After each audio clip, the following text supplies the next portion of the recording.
வணக்கம். JK channel மூலம் வரவேற்கிறேன். முத்ரா லோன் பொறுத்த வரைக்குமே ரூ. 5,000 20 லட்சம் வரைக்குமே இந்த லோன் தராங்க. சிறு குறு வியாபாரிகளுக்காக இது உருவாக்கப்பட்டது. இந்த திட்டம் ரொம்ப பிரபலமான ஒரு திட்டம். இதை பற்றி ஒரு வீடியோ நான் போட்டிருந்தேன். அந்த வீடியோவில் பார்த்தீங்கன்னா இது இன்ட்ரடக்ஷன் சொல்லியிருப்பேன். இந்த லோனை எப்படி வாங்கலாம், அதுக்கு என்னென்ன விஷயங்கள் இருக்குது, என்னென்ன பெனிஃபிட் இருக்குது, எல்லாம் அனைத்து விஷயம் அந்த வீடியோவில் இருக்கும். அந்த வீடியோவில் வந்து நிறைய பேர் சந்தேகம் கேட்டதுனால இன்னொரு வீடியோவும் போட்டேன். அந்த வீடியோவில் பார்த்தீங்கன்னா நிறைய பேர் வந்து எந்த பேங்க்லும் போய் இது கேட்டால் தரமாட்டேன்னு சொல்கிறாங்க இல்லையா? அப்பேற்பட்டவங்களுக்கு ஆன்லைனில் எப்படி அப்ளை பண்ணலாம், அதுக்கு ஒரு வெப்சைட் இருக்குது, அது எப்படி அப்ளை பண்ணலான்ற பற்றி அந்த வீடியோவில் போட்டேன். இப்போ பார்த்தீங்கன்னா நிறைய பேருக்கு இன்னொரு சந்தேகம் இருக்குது. என்னுடைய கிரெடிட் ஸ்கோர் குறைவாக இருக்குது, எனக்கு இந்த முத்ரா லோன் கிடைக்குமா? நான் ஒரு ஹவுஸ் ஒய்ஃபாக இருக்கேன், எனக்கு இந்த முத்ரா லோன் கிடைக்குமா?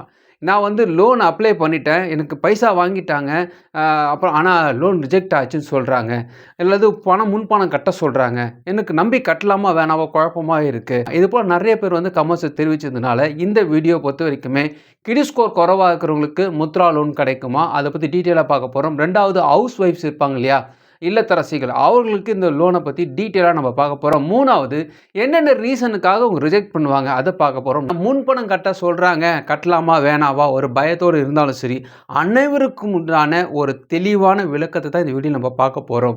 அதுக்கு முன்னாடி ஜேகே சேனல் இது வரைக்கும் நீங்கள் சப்ஸ்கிரைப் பண்ணி பக்கத்தில் பெல் ஐகான் ப்ரெஸ் பண்ணி ஆல் ஒரு ஆப்ஷன் கொடுங்க. இதுபோல் நீங்கள் செய்யும்போது நாங்கள் அப்லோட் பண்ணி நோட்டீஸ் உங்களுக்கு பிரயோஜனமாக்கும். இந்த வீடியோ உங்களுக்கு பிடிச்சிருந்துச்சுன்னா ஃப்ரெண்ட்ஸுக்கு ஷேர் பண்ணுங்கள். தெளிவாக லைக் இந்த மறக்காம லைக் பண்ணுங்கள். இதில் நம்ம ஃபஸ்ட்டு பார்க்க போகிறது கிரெடிட் ஸ்கோர். கிரெடிட் ஸ்கோர்னால் என்ன? நான் ஒரு சம்பளம் வாங்குகிறேன், அந்த சம்பளத்தை வந்து பேங்க்கில் போடுறேன். பேங்க்கில் நான் பணம் மாதம் போடுறதுனால பேங்க்கோடு லிங்காக இருக்கக்கூடிய பேன் கார்டில் இவருக்கு எவ்வளோ வருது, பணம் வருது போகுதுன்னு அந்த பேன் கார்டில் தெரிஞ்சிடுங்க. அப்பேற்பட்டவங்களுக்கு ஒரு ஸ்கோர் ரெடி பண்ணுவாங்க. அந்த ஸ்கோர் தான் கிரெடிட் ஸ்கோர். சிம்பிளாக சொல்லணும்னா இதில் ஃபஸ்ட்டு எடுத்துக்கிட்டிங்கன்னா, இந்த வேலையே இல்லாமல் ஃப்ரெஷ்ஷாக இருப்பாங்களே, +2 படிச்சிருப்பாங்க, காலேஜ் படிச்சிருப்பாங்க, அவங்களுக்கு பெருசாக வேலையே இருக்காது. அப்பேற்பட்டவங்க பேன் கார்டு இருக்கும், ஆனால் வருமானம் இல்லாதனால பெரிய கிரெடிட் ஸ்கோர் இருக்காது. இப்பேற்பட்டவங்களுக்கு நோ கிரெடிட் ஹிஸ்ட்ரி சொல்லுவாங்க. இப்பேற்பட்டவங்களுக்கு லோன் வாய்ப்பு இருக்கா கேட்டிங்கன்னா, முத்ரா லோனில் வாய்ப்பு இருக்குது. அப்பேற்பட்டவங்களுக்கு இனிஷியலாக ஸ்டார்டிங்காக ஒரு லோன் தருவாங்க. அந்த லோன் தான் சிசு. இந்த சிசு லோனை பொறுத்த வரைக்குமே 50,000 வரைக்குமே லோன் கிடைக்கும். இதுக்கு வெறும் ஆதார் கார்டு, பேன் கார்டு போதுமானது. பேங்க் ஸ்டேட்மெண்ட்லாம் கேட்க மாட்டாங்க. ஆதார் கார்டு, பேன் கார்டு இருந்தாவே இந்த லோன் கிடைக்கும். என்ன விதமான தொழில் செய்ய போகிறீங்களும் ஒரு விஷயத்தை கேட்பாங்க. ஸோ இதுதான் சிசு. ஒரு வேளை இல்லைங்க, எனக்கு வந்து 50,000 பத்தாது, எனக்கு வந்து ஒரு 5 லட்ச ரூபா தேவைப்படுதுன்னு அவர் கேட்குறாரு வச்சுங்களேன். நோ கிரெடிட் ஹிஸ்ட்ரி அவர் கேட்குறாரு. ஆனால் அப்பேற்பட்டவங்களுக்கு எப்படி லோன் அப்ளை பண்ணணும்னா, முதலாவது அவரோட வருமானத்தை காட்டுறதுக்கு பேங்க் ஸ்டேட்மெண்ட் ரொம்ப முக்கியம். 50,000 மேலே உங்களுக்கு பணம் தேவைப்பட்டாவே பேங்க் ஸ்டேட்மெண்ட் முக்கியம். அப்போ அவர் என்ன பண்ணணும்னா, அவங்க அப்பாவோடைய அக்கௌண்ட்லேருந்து பணத்தை எடுத்து அவங்க அப்பாவோடைய டிரான்சாக்ஷனோ அல்லது இவருடைய பேங்க்கில் நல்ல டிரான்சாக்ஷனோ வைக்கிற மாதிரி ஒரு 6 மாதம் நல்ல டிரான்சாக்ஷன் காட்டணுங்க. பண வரவை காட்ட வேண்டும். அப்படி இருந்தால் மட்டும்தான் அந்த லோனுக்கு வாய்ப்பு இருக்குது. ஸோ சிசுக்கு அடுத்து கிஷோர் லோனுக்கு பேங்க் டிரான்சாக்ஷன் ரொம்ப முக்கியம். இது வந்து கிரெடிட் ஸ்கோர், அதாவது நோ கிரெடிட் ஸ்கோர் இருக்கிறவங்களுக்கு, இது ஃப்ரெஷ்ஷானவங்களுக்கு இந்த விஷயம். இல்லைங்க, நான் ஆல்ரெடி ஒரு லோன் வாங்கிட்டேன், அந்த லோன் போயிட்டுருக்கு, எனக்கு வந்து கிரெடிட் ஸ்கோர் வந்து 700 தான் இருக்குது, எந்த டிஃபால்ட்டும் இல்லை, நான் அதை கட்டிட்டு தான் வரேன், எனக்கு இந்த லோன் கிடைக்குமா, எனக்கு ஒரு 5 லட்ச ரூபா தேவைப்படுதுன்னா நீங்கள் கிஷோருக்கு வந்துடுவீங்க. இப்படி வரும்பொழுது உங்கள் கிரெடிட் ஸ்கோர் நல்லா இருக்கா பார்ப்பாங்க. அதே நேரத்தில் உங்களுடைய டிரான்சாக்ஷன் நல்லா இருக்கா பார்ப்பாங்க. அப்படி இருந்தால் இந்த லோன் கிடைக்க வாய்ப்பு இருக்குது. இப்போ இந்த கிஷோருக்கு அப்புறமா இன்னொன்று இருக்குது, தருண். அதாவது 5 லட்சத்துலேருந்து 20 லட்சத்துக்கிட்ட போவாங்க. 10 லட்சம் இப்போ 20 லட்சம் தராங்க. அந்த தருண் வாங்குறதுக்கு பார்த்திங்கன்னா இந்த கிரெடிட் ஸ்கோர் 700ன்றது ஒரு 800 அல்லது 750 இருக்கணும். அந்த அளவுக்கு நல்ல கிரெடிட் ஸ்கோராக இருக்கணும். எந்த விதமான பெனால்ட்டி, லேட் பேமெண்ட் அப்படிலாம் இல்லாமல் நல்லா இருந்துச்சுன்னா, வருமானமும் அல்லது டிரான்சாக்ஷன் நல்லா இருந்துச்சுன்னா அந்த 10 லட்சத்துக்கு மேலே கிடைக்க வாய்ப்பு இருக்குது. இதுதான் கிரெடிட் ஸ்கோருக்குண்டான ஒரு ஃபார்மேட்டுங்க. இப்போ பாயிண்ட்டுக்கு வந்துடுவோம். நான் ஒரு லோனை வாங்கிட்டேன், டிஃபால்ட் ஆயிடுச்சு, எனக்கு இந்த லோன் கிடைக்குமா? ஒரு தடவை உங்களுக்கு டிஃபால்ட் ஆயிடுச்சுனாவே சிசு கூட கிடைக்காது. அதாவது 50,000 லோன் கூட கிடைக்காது. இதுதான் வந்து தெளிவான விஷயம். போன வீடியோ இது நான் சொல்லியிருக்கேன். நிறைய பேர் என்ன பண்ணுவாங்க பார்த்தீங்கன்னா, இந்த டிஃபால்ட்டு பிரச்சனை வச்சுக்கிட்டு அப்ளை பண்ணுவாங்க, ரிஜெக்ட் ஆகும். இன்னும் ஒரு சிலர் என்ன பண்ணுவாங்க, லோன்லாம் இருக்கும், நல்லா ப்ராப்பராக தான் கட்டிட்டு வருவாங்க. ஆனால் அவங்க என்ன பண்ணுவாங்கன்னா, இன்கம்மை வந்து பெருசாக காட்டாமல், கிரெடிட் ஸ்கோர் எனக்கு 750 இருக்குது, இருந்தாலும் எனக்கு லோன் கிடைக்கல சொல்லுவாங்க. அப்படிப்பட்டவங்க தங்களுடைய இன்கம்மை டிரான்சாக்ஷன் நல்லா காட்டிட்டு நீங்கள் அப்ளை பண்ணால் கிடைக்கும். இதுதான் விஷயம். ஸோ அடுத்ததா நம்ம பார்க்க போற விஷயம், இல்லத்தரசிகளுக்கு இந்த முத்ரா லோன் கிடைக்குமா? இல்லத்தரசிகள் அப்படி எடுத்துக்கிட்டிங்கனாவே, அவங்க ஃபர்ஸ்ட் கேட்டகரியில வந்துருவாங்க. No credit history. முன்னாடி சொன்னோம் இல்லையா? அவங்க எந்த வேலைக்கும் போயிருக்க மாட்டாங்க. எந்த இன்கமும் அவங்க பேங்க் டிரான்சாக்ஷன்ல இருக்காது. ஸோ அப்பேற்பட்டவங்க வந்து பார்த்தீங்கன்னா, இல்லத்தரசிகள்ட்ட அந்த ஒரு கணக்கு வந்துரும். அப்போ அவங்களுக்கு லோன் எவ்வளோ கிடைக்கும்? உங்களுக்கே தெரிஞ்சிருக்கும். ஸோ ஒரு ரூ. 50,000 தான் ஃபர்ஸ்ட்டு கிடைக்குங்க. ஏன்னா அவங்களுடைய எலிஜிபிலிட்டிக்கு ஆதார் கார்டு, பேன் கார்டுக்கு ரூ. 50,000 தான் கிடைக்கும். அந்த ரூ. 50,000 வாங்கி அவங்க ப்ராப்பரா அழகா ஒரு வாங்கின லோன ப்ராப்பரா கட்டி முடிச்சுட்டாங்கன்னா, ஒரு 6 மாசத்துல கட்டி முடிச்சுட்டாங்கன்னா, அடுத்த லோன் அவங்க கேட்டாங்கன்னா, தாராளமா உங்களுக்கு கிஷோர் கிடைக்கும்.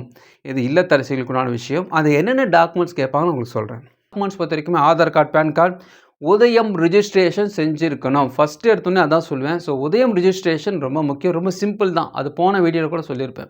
ஸோ அந்த ரிஜிஸ்ட்ரேஷன் நீங்கள் பண்ண வேண்டியிருக்கும். ப்ராஜெக்ட் ரிப்போர்ட் நீங்கள் பண்ண வேண்டியிருக்கும். ப்ராஜெக்ட் ரிப்போர்ட் என்னன்னா, ஒரு டிஃபன் கடை வைக்கிறீங்கன்னு வச்சுக்கோங்களேன். அந்த டிஃபன் கடைக்கு ஒரு ரெண்ட் எவ்வளோ குடுக்குறீங்க?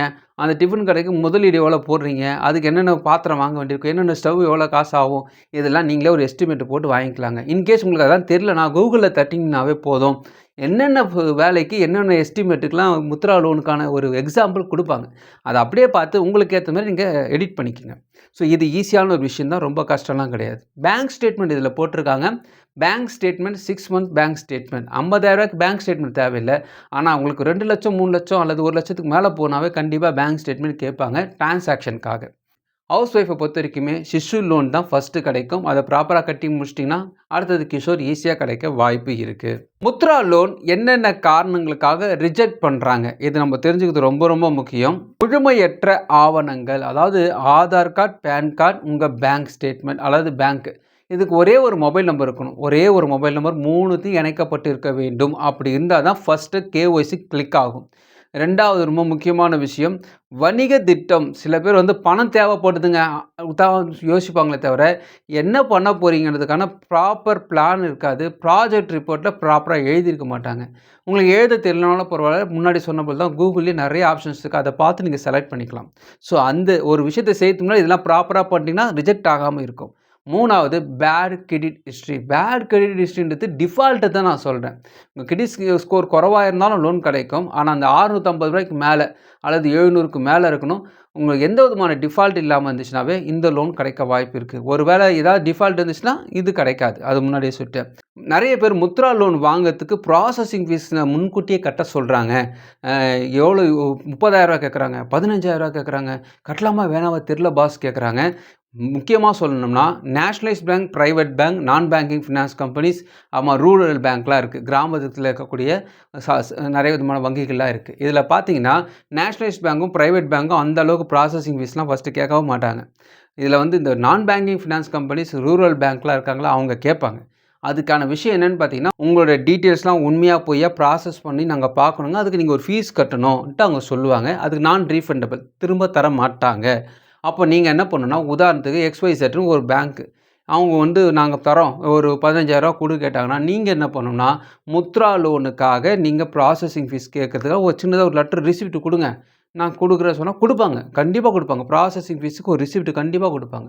அந்த ப்ராசஸிங் ஃபீஸில் லெட்டரில் ப்ராசஸிங் ஃபீஸ் போட்டாங்கன்னா, நீங்கள் அதை பே பண்ணுங்கள். ஏன்னா உங்ககிட்ட ஆதார் இருந்துச்சுன்னா தாராளமாக பண்ணலாம். அல்லது டிடி கூட எடுத்து கொடுக்கலாம். இது போல் பண்ணிங்கன்னா பேங்க் டு பேங்க் முடிஞ்சு போச்சு. தப்பு நடக்காது. ஆனால் யாரோ ஒருத்தர் ஏஜென்ட் சொல்கிறாரு, இன்னொரு அண்ணன் வாங்கி தரேன்னு சொல்கிறார். இது போல் போய் யார்ட்டையும் கொடுத்துட்டு ஏமாறாதீங்க. முதல்ல வந்து பார்த்திங்கன்னா ஒரு பேங்க் கேட்குறாங்கன்னா இதெல்லாம் டீட்டெயில்ஸாக தான் கொடுப்பாங்க. ப்ராசஸிங் ஃபீஸ் இவ்வளவு இதை கட்டுங்கன்னு டீட்டெயிலாக தான் கொடுப்பாங்க. அப்படி கொடுத்தாங்கன்னா அந்த லெட்டரை வச்சுட்டு நீங்கள் ப்ராசஸிங் ஃபீஸ் கட்டுங்க. இது வந்து நமக்கு ஆதாரத்துக்காக சொல்கிறேன். யாரையும் கொடுத்து ஏமாறக்கூடாதுன்றதுக்காக இது போல் ஆதாரத்தை ஏற்படுத்தி கொள்ளுங்கள். அது எந்த பேங்காக இருந்தாலும் நீங்கள் பணம் கட்டுறதுக்கு ரிசிப்ட் கேளுங்க. இது கேட்டிங்கனாவே போதும், ஏமாற மாட்டீங்க. இப்போ லாஸ்ட் பாயிண்ட்டுக்கு வந்துடலாம். என்னோடய இன்கம் கம்மியாக இருக்குது, என்னோடய கிரெடிட் ஸ்கோர் கம்மியாக இருக்குது, எனக்கு இந்த லோன் கிடைக்குமா கேட்டிங்கன்னா, உங்களுக்கு இந்த லோன் கிடைக்கும். அமௌண்ட் கம்மியாக இருக்கும். ஆனாலும் இந்த கம்மியான அமௌண்ட்டுக்கு இந்த ப்ராசஸிங் இது தான்.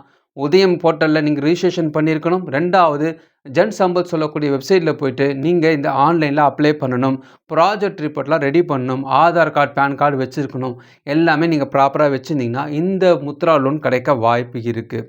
இப்போ இன்னும் நிறைய பேருக்கு நிறைய சந்தேகங்கள் வரும். நீங்கள் கமெண்ட்ஸை தெரிவிக்கலாம். எனக்கு தெரிஞ்ச விஷயத்தை உங்களோட ஷேர் பண்ணிக்கிறேன். இந்த வீடியோ உங்களுக்கு பிடிச்சமாக நினைக்கிறேன். உங்கள் ஃப்ரெண்ட்ஸுக்கு ஷேர் பண்ணுங்கள். பிடிச்சமாக மறுபடியும் பார்க்கலாம். வணக்கம்.